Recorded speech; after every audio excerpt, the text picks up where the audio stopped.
Hello, fellow flower bouquets. My name is VideoJames, and today we're going to be looking at how to use Roserade. Yeah, so if any of you saw my video yesterday, I said I would be changing the intro, and I decided that to keep me from getting tired of the intro and to kind of keep it funny and keep the intro something that'll at least slightly entertain some people, I don't know. Do intros ever entertain you guys? I mean, for me, sometimes they do.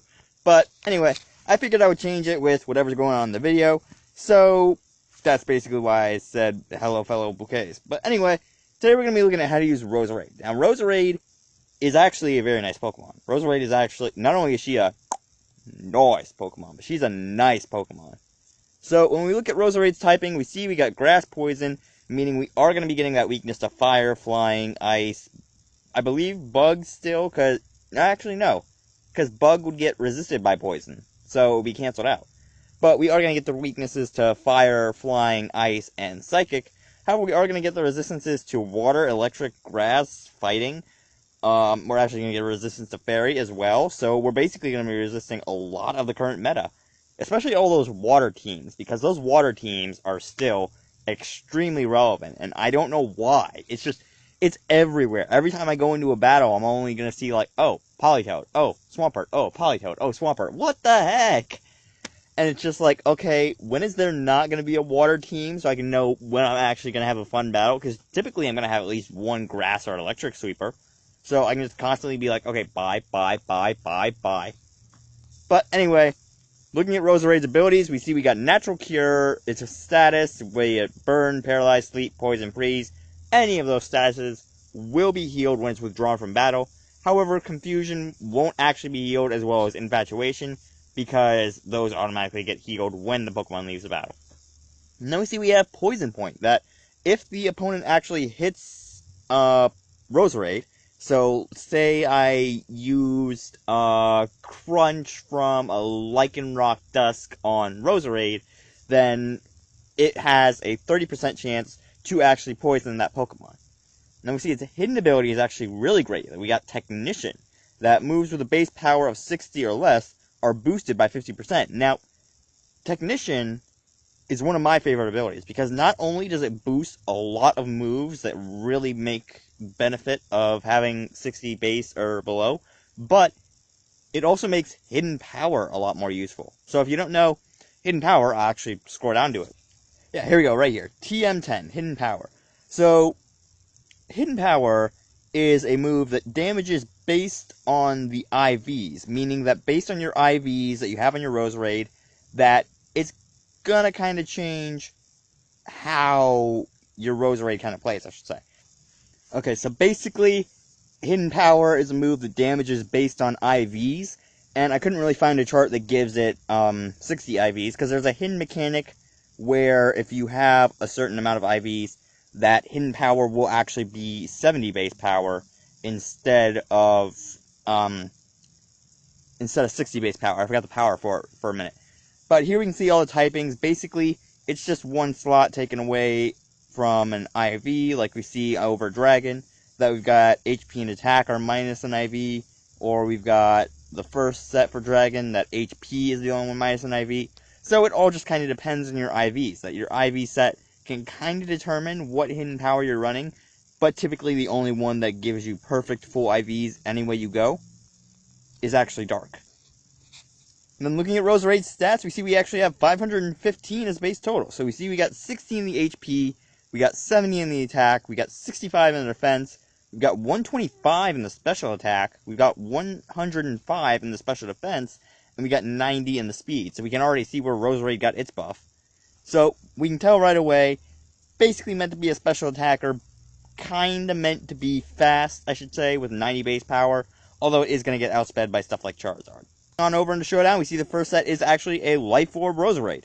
So we see the first set is basically, we've got the Life Orb with Technician, we've got Sludge Bomb, Leaf Storm, Hidden Power, Ice, and Sleep Powder, and we also have the maxed out special attack and speed with the Timid Nature. Now the IVs aren't right, because I forgot to look up the IVs before I did this video for what would actually give me Hidden Power Ice, so apologies, I did kind of forget to do that, but basically you want the IVs that are going to give Roserade Hidden Power Ice, and I would probably try and take those out of the attack with this set, since we're not really going to be needing our attack for Roserade.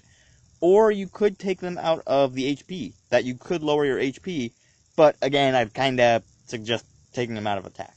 But anyway, we see we got Sludge Bomb there, that we get the 90 base power poison move, got the special attack, and it's got that high chance to poison, so always a good choice to run Sludge Bomb on a poison type. We've got Leaf Storm. Now, Leaf Storm is one of the more powerful grass type moves. It's got 120 base power with an 80% accuracy, but it lowers the special attack by 2 every time it's used, or it raises it by 2 if it's on a contrary Pokemon. So, like Serperior, if it has contrary, then Leaf Storm is going to actually be raising its special attack instead of lowering it. And then again, we see Hidden Power Ice kind of counter those ground types and flying types that we're going to see, so it actually can help us out quite a lot. And then we have Sleep Powder. That Sleep Powder, just put our opponent to sleep, that if they send out something that's going to try and tank us, or going to try and set something up, go away, little batter. But if they send out something that's going to try and tank us up, or set up against us, like, say, Skarmory, that Skarmory, it's basically a really setup-y Pokemon, that it has access to so many setup moves, and so many setup ridding moves, that it can just do all kinds of stuff. So Roserade's got Sleep Powder. Sleep Powder can take care of most of those by just putting them straight to sleep. Now, it can't actually deal with Ferrothorn like this. Ferrothorn is actually immune to Sleep Powder as well. As well as all other grass types. So, Sleep Powder isn't going to work on something like, say, a Breloom. You're not really going to be able to use Sleep Powder on that. So your best choice is probably going to be to Sludge Bomb it before it gets the Ice Punch off on you. Then we see again, we get the Mashed Out Special Attack and Speed with the Timid Nature. Now, the reason for Timid on this is because we have the Life Orb. So the Life Orb is going to be boosting all of our attacks by 1.33. So basically all our attacks are going to be getting that extra power boost. Plus with the 349 and the special attack with max investment and no nature, that we really don't need to boost it that much more. That we could try and go overkill and be like a reverse Greninja with low speed and high special attack. But I honestly think that higher speed on a Roserade is a better option. Now, another thing you could do is you could also go Choice Scarf. So say we took off the Life Orb, we put on a Choice Scarf, and we went for, instead of having the Timid Nature, we went for the Modest Nature. So we see now we've got a stronger special attacking Roserade, and we have a higher speedy Roserade. So with this one, basically, it's got the same moveset, it's kind of got the same basic idea of it, except you're going to be outspeeding a lot of stuff, but you're also going to be locked down. So that's going to be a problem with Roserade. Now, you are going to be outspeeding a couple other Choice Scarfers, like I think Togekiss you outspeed, but Togekiss I think is a base 280. But you are going to be outspeeding some stuff that you're going to be worried about, like, say, Greninja. You're actually going to be able to outspeed Greninja with it having a 377 base speed, and you can just get off a Leaf Storm and be like, okay, die. And you could also even outspeed an Ash Greninja. That if someone's gotten Ash Greninja out, and if it's got Choice Specs or a Z Crystal instead of a Choice Scarf, then you could actually outspeed it and just kill it with a Leaf Storm with your Roserade. And since Roserade is only weak to 2 things that a Greninja can actually get besides Aerial Ace, then you actually got a decent setup, because Roserade is going to be taking all the Scald, it's going to be taking all the Dark Pulses, and it's just going to be saying, okay, have this Leaf Storm, bye-bye, and Greninja's not really going to take that much of a chance. Now we see we also have a Focus Sash Roserade set. So the idea behind this one is we got Focus Sash with Technician again, we've got Sleep Powder, we've got Swords Dance, we've got Razor Leaf and Fury Cutter, and then we've got the maxed out attack and the maxed out speed.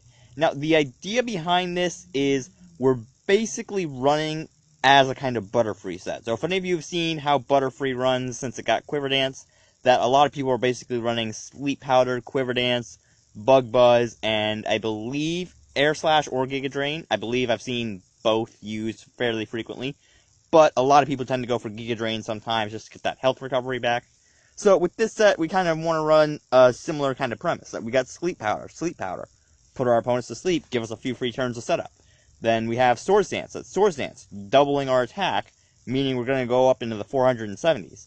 And then we got Razor Leaf. Now Razor Leaf is a really good move for Roserade. That we got 55 in the power, and 95 with the accuracy, and 40 in the PP. So meaning it's actually going to be getting a decent amount of usage off the Razor Leaf, and it also has a high critical hit ratio. So Razor Leaf not only gets that high critical hit ratio, but because of Technician, it's actually going to be getting a boosted 110 base power because of the fact that it has 55 as a base power.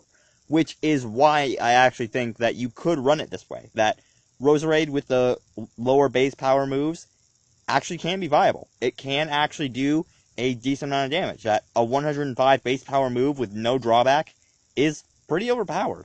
And the fact that it's only got a 55% chance to miss, or 55, a 5% chance to miss, that's still pretty impressive. A 5% chance to miss isn't really going to be something to bank on. In fact, I'd rather bank on a Leaf Storm. And then we see we also got Fury Cutter. That Fury Cutter, it actually is a very nice bug move. So we see we got 40 in the base power, and again, 95 in accuracy, and the power doubles with each hit. So it can go doubling each turn, but it can only double up to 160.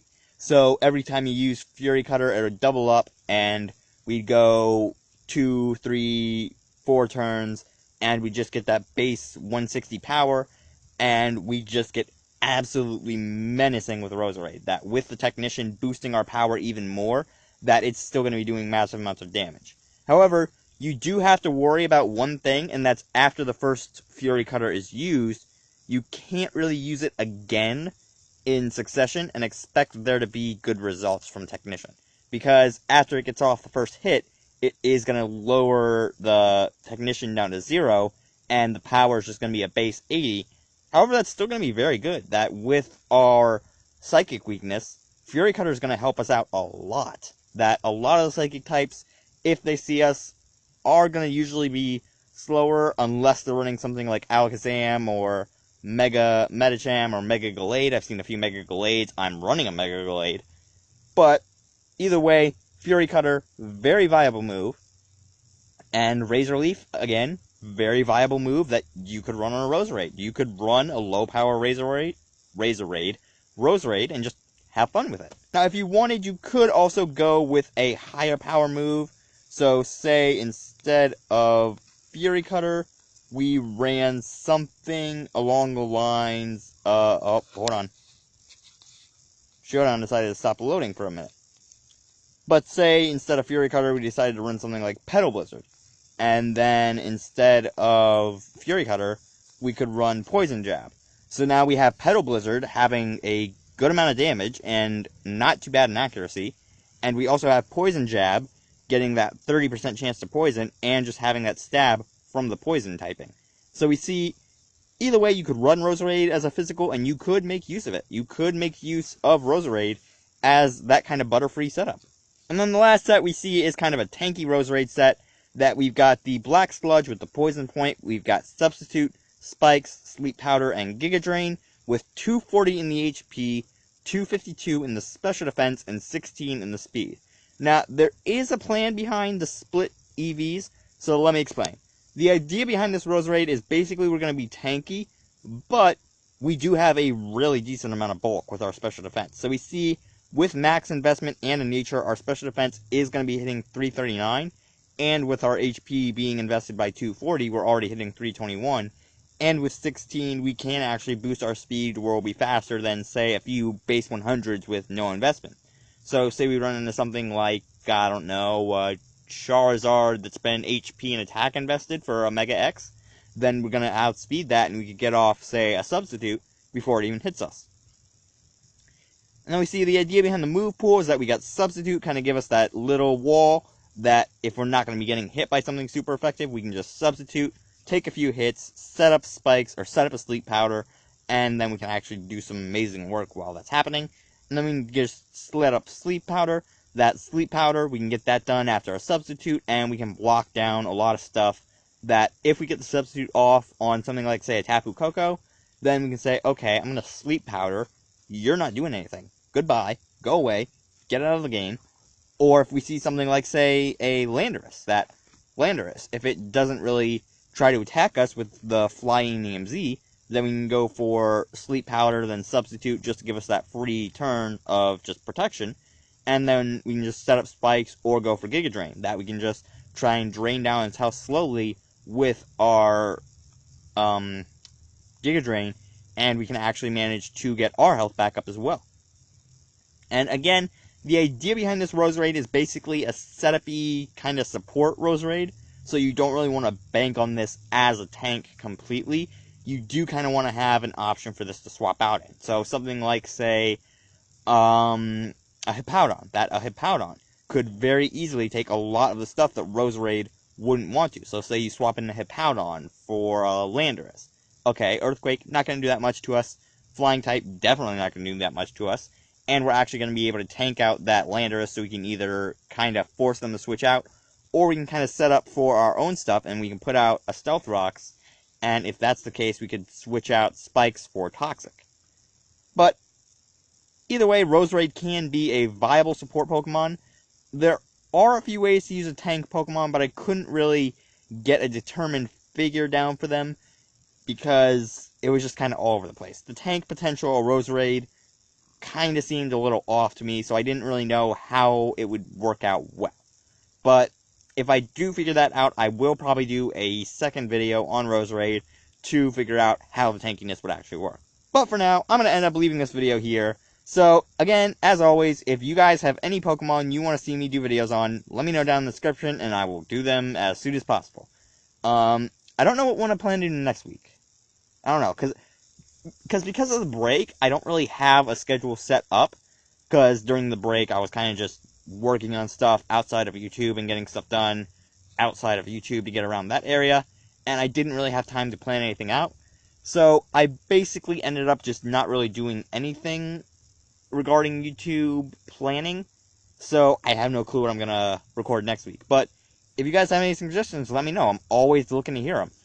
I actually like it better when you guys get involved in the videos, because then it's kind of bridging that YouTuber community gap and kind of just bringing us together and making this an us effort, that we're actually making the channel something we can be proud of together. But anyway, I'm leaving this video here. Again, any Pokemon you want to see me do videos on, let me know down in the description, and if they haven't already been done, I will actually get to do them. And if you guys did like this video, you can slap the like button as always, and I'll see all you beautiful people in the next video.